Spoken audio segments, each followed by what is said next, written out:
Est-il normal pour un chasseur de tuer un animal et de laisser le cadavre pourrir sur place? Un marcassin mort et abandonné par un chasseur sur le bord d'un chemin communal, ça fait désordre dans le milieu de la chasse. Et ce désordre se passe sur les terres du village d'Asper, près de Sommières. Un promeneur est venu nous trouver ce dimanche matin pour nous signaler qu'un cadavre de marcassin était abandonné sur un chemin communal dans la plaine d'Asper. Nous nous sommes donc rendus sur place pour constater les faits et avons effectivement trouvé le cadavre de ce bébé sanglier recouvert de mouches à peine à 3 mètres d'un chemin communal au milieu des vignes.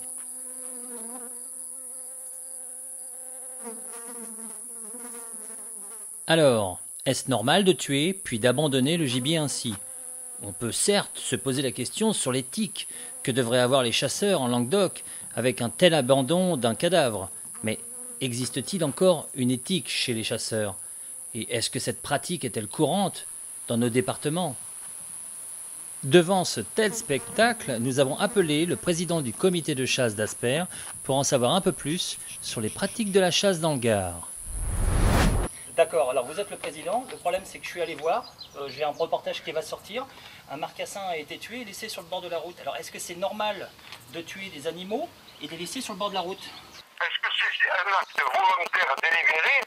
Si toutefois il s'avérait que ce soit un acte volontaire délibéré, à ce moment-là ce serait grave, ok? D'accord. Que ce soit clair. Très bien. Non mais je vous pose la question parce que... J'essaie de faire mon rôle correctement, je défends personne.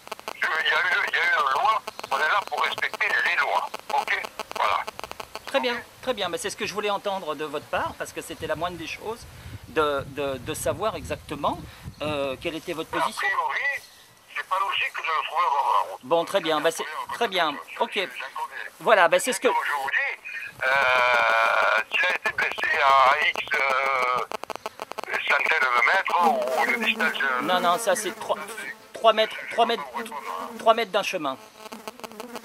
Même pas, c'est 3 mètres d'un chemin.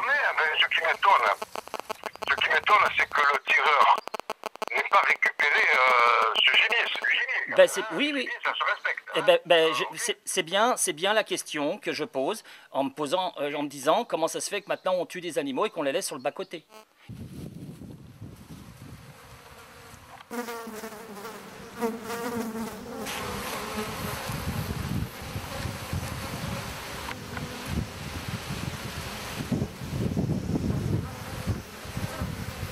C'est rempli de mouches, donc c'est vieux. C'est rempli de... A priori, ce que vous me dites, c'est pas quelque chose de normal. Il faut voir dans les circonstances où ça s'est passé, c'est ça le problème. Voilà, mais le problème c'est que moi je suis pas devin. Je constate qu'un animal est rempli de mouches, et donc quand il y a des mouches bleues et vertes, c'est que j'ai touché, l'animal il est bien froid, c'est pas récent. Donc ça veut dire que la personne ne vient pas le récupérer. Si c'était l'animal était chaud, ça aurait pu être ce matin, j'avais rien à dire. Je dis bon, il va venir le récupérer, mais c'est pas le cas. Ouais.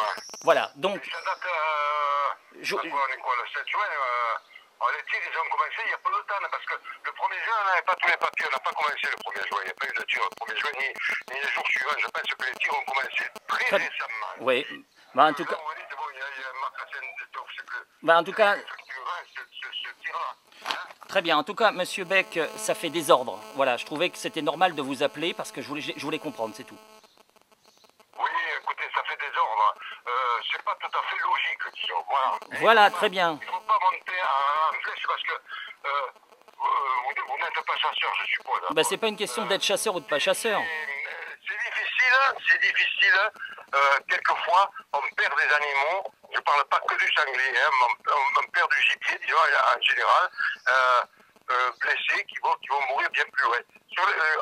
C'est pour ça, comme je vous disais tout à l'heure, qu'il y a une équipe, même une dame, je crois, qui a une chienne de salle, pour ne pas perdre ce genre de gibier. Normalement, s'il avait fait un tir, il aurait dû faire intervenir le chien de salle, voilà, pour retrouver son gibier.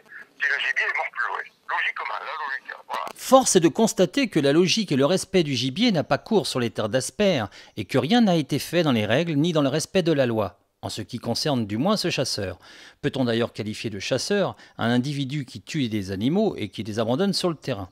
Les termes ne manquent pas dans un dictionnaire pour désigner un tel individu qui, à notre avis, ne mérite déjà plus sa carte de chasse.